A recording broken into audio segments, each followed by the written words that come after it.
Welcome back to another episode of HealthCap Weekly Wrap. Yeah, thanks for being with us again. This week we're covering 5 stories that, when you line them up, really tell a larger story about where senior care is headed. We're talking about new REIT formations, major skilled senior care acquisitions, and then stepping back to look at reports and legal perspectives, questioning how big finance, private equity, and real estate ownership models are shaping care quality, transparency, and resident well-being. So this episode is very much about capital, accountability, and what it all means for the people doing the work inside senior care communities every day. Okay, let's start on the business strategy side. McKnight's Senior Living reports that Healthpeak Properties has formed a new senior housing REIT called Janus Living. Yeah, this is one of those headlines that might sound purely financial, but it actually has real operational implications. Healthpeak is essentially separating and sharpening its senior housing strategy by creating Janus Living as a standalone REIT focused specifically on senior care real estate. Right, and that kind of move usually signals confidence in the sector. Large healthcare real estate companies don't spin up new platforms unless they believe there's long-term value there. But it also suggests a desire for tighter focus, clearer performance metrics, and more direct accountability. Exactly. And for operators and executive directors listening, this matters because specialized REITs often come with more defined expectations. There can be clearer benchmarks around occupancy, capital improvements, and operational alignment.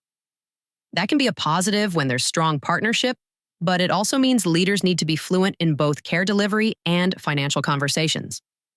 Yeah, it's another reminder that senior care leadership today isn't just clinical or operational, it's relational. It's about understanding who owns the building, how decisions get made, and how to advocate for resources that support residents and staff. All right, staying with REIT activity, let's move to our second story. McKnight's Senior Living also reports that CareTrust REIT has acquired a 6-community skilled senior care portfolio for $142 million. Yeah, and this one really underscores that, despite the challenges we hear about all the time, staffing pressures, reimbursement uncertainty, regulatory oversight, there is still significant investor interest in skilled senior care. Right. Capital is still coming in, and in a meaningful way. A 6-community portfolio at that price point is not a small bet. It suggests confidence in the long-term demand for skilled services, especially as the population continues to age. But acquisitions like this can feel very different depending on where you sit. For investors, it's growth. For community leaders and staff, it often means transition, new ownership structures, new reporting expectations, sometimes new operational philosophies. Exactly. And transitions are where communication really matters. When acquisitions happen, the communities that fare best tend to be the ones with strong internal leadership, clear care philosophies, and the ability to articulate what residents need to thrive. And there's also a broader takeaway here. REIT acquisitions often separate real estate ownership from operations. That structure can work well, but only when there's alignment. When financial expectations don't fully account for staffing realities or resident acuity, that's where tension can build. Which brings us nicely to our third piece, because this one zooms way out.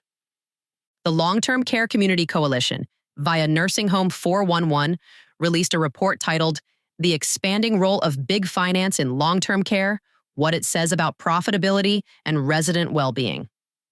Yeah, this report really puts context around the first 2 stories. It looks at how private equity firms, REITs, and other large financial players have increasingly shaped senior care over the past several years. One of the key points is complexity.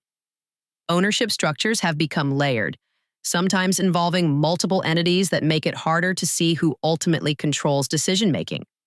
And when transparency decreases, accountability can get fuzzy. Right. The report doesn't argue that financial involvement is inherently negative. Capital can support renovations, technology upgrades, and expansion. But it does raise concerns about what happens when profitability metrics overshadow resident-centered outcomes. And for people working inside senior care communities, this resonates. Leaders often feel caught between financial targets and the realities of staffing, acuity, and regulatory compliance. The report essentially validates that tension. Yeah, and it also highlights why documentation, advocacy, and clear communication matter so much. When decision-making is distant or layered, leaders on the ground become the voice for residents and staff. Okay, let's build on that with our fourth story.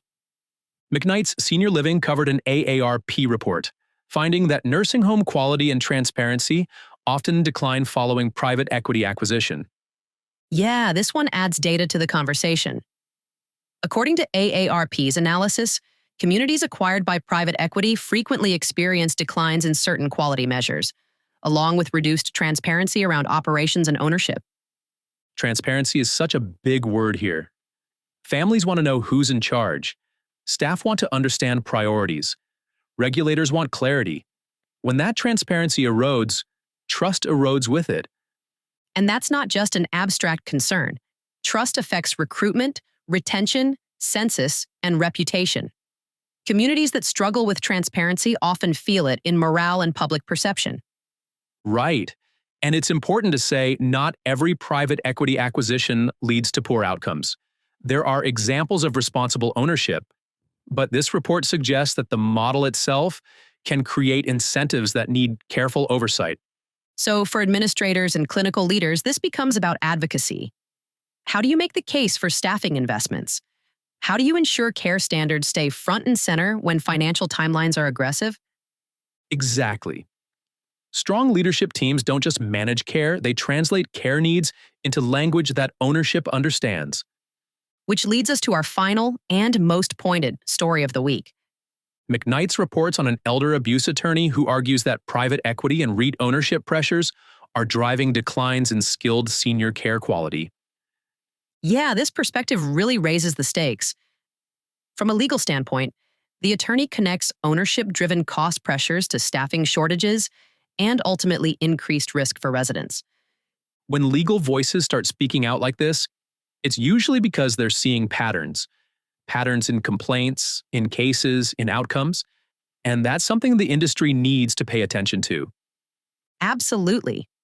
Legal scrutiny tends to follow operational strain. When staffing is stretched thin or resources are constrained, documentation suffers, communication breaks down, and that's where risk grows. For leaders listening, this reinforces something critical. Decisions made today can be examined years later. Clear documentation, ethical decision-making, and consistent care practices are not just best practices, they're protective. And this story also ties back to everything else we've talked about. Ownership models, financial expectations, transparency, quality metrics, they're all interconnected. When one piece gets out of balance, the impact shows up at the resident levels. So when we look at all 5 stories together, there's a clear through line. Senior care continues to attract capital, but with that investment comes heightened responsibility.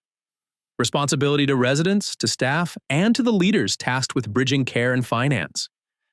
Yeah, and the senior care professionals who will navigate this successfully are the ones who understand both sides of the equation.